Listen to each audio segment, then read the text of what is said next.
Hello बच्चों, चलिए प्रश्न को पढ़ते हैं। इसमें लिखा है आयनों के द्रव्यमान मापने के लिए एक द्रव्यमान मापी स्पेक्ट्रोमीटर में आयनों को पहले विद्युत विभव V द्वारा त्वरित कर फिर चुंबकीय क्षेत्र कैपिटल B का प्रयोग कर कैपिटल R त्रिज्या के अर्धवृत्तीय पथ पर चलाया जाता है। और यदि V और B को स्थिर मानी यानी कि कांस्टेंट रखा जाए तो अनुपात आयन का आवेश भागे आयन का द्रव्यमान ये अनुपाती होगा। तो बच्चों यहाँ में चार विकल्प दिया गया है और हमें आयन का आवेश भागे आयन का द्रव्यमान ये अनुपात हमें ज्ञात करना है। चलिए बच्चों, सबसे पहले इस प्रश्न की मूल अवधारणा देख लेते हैं। बच्चों, यदि किसी आवेश Q को V विभव द्वारा त्वरित किया जाता है तो कण की गतिज ऊर्जा क्या होती है बच्चों? कण की गतिज ऊर्जा, इसको बच्चों हम K से प्रदर्शित करते हैं। ये होता है बच्चों आवेश का परिमाण और गुणे विभवांतर। और बच्चों देख लेते हैं कोई m द्रव्यमान Q आवेश और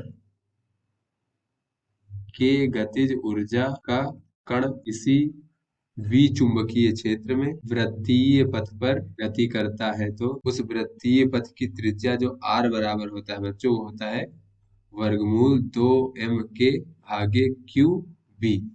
चलिए बच्चों अपने प्रश्न को हल करते हैं। बच्चों यहाँ पे कहा जा रहा है कि एक स्पेक्ट्रोमीटर है, उसके आयनों को पहले विद्युत विभव V द्वारा जो है त्वरित किया जाता है स्पेक्ट्रोमीटर में। तो बच्चों जब V विभव द्वारा त्वरित किया जाता है तो आयनों का आवेश अगर हम Q मान लें, माना आयनों का आवेश Q और द्रव्यमान m मान लेते हैं, द्रव्यमान m है, तो हमें बच्चों यही ज्ञात करना है कि आयन का आवेश भागे आयन का द्रव्यमान, यानी बच्चों हमें Q भागे m का मान ज्ञात करना है और बताना है किसके समानुपाती होगा।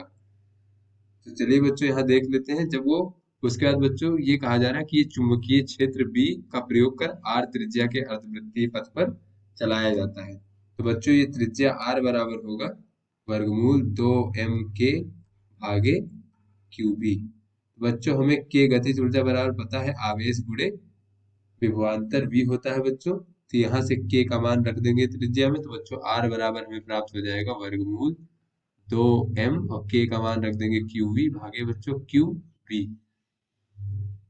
तो यहाँ से बच्चों अगर इसको हल करें तो ये हो जाएगा बच्चों 1 भागे B और ये पूरे में वर्गमूल हो जाएगा बच्चों 2mV भागे Q। तो यहाँ से बच्चों अगर हम देखें तो 2mV भागे Q बराबर हो जाएगा बच्चों, इसका वर्ग कर देंगे तो B R का वर्ग। तो यहाँ से बच्चों अगर हम m भागे Q देखें तो ये हो जाएगा B का वर्ग R का वर्ग और भागे बच्चों 2V। तो बच्चों हमें चाहिए Q भागे m का मान, तो Q भागे m हो जाएगा, इसको उलट देंगे तो 2V भागे B का वर्ग और R का वर्ग।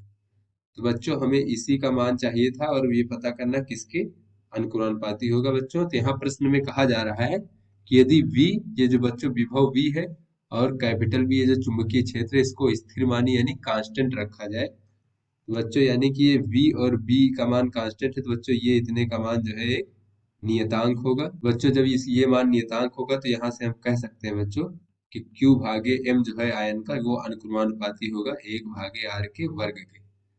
बच्चों ये इसके अनुपाती होगा। तो बच्चों चलिए देख लेते हैं हमारा कौन सा विकल्प सही है। बच्चों ये हमारा बी विकल्प सही है। तो आशा करते हैं आपको समझ में आ गया होगा। धन्यवाद।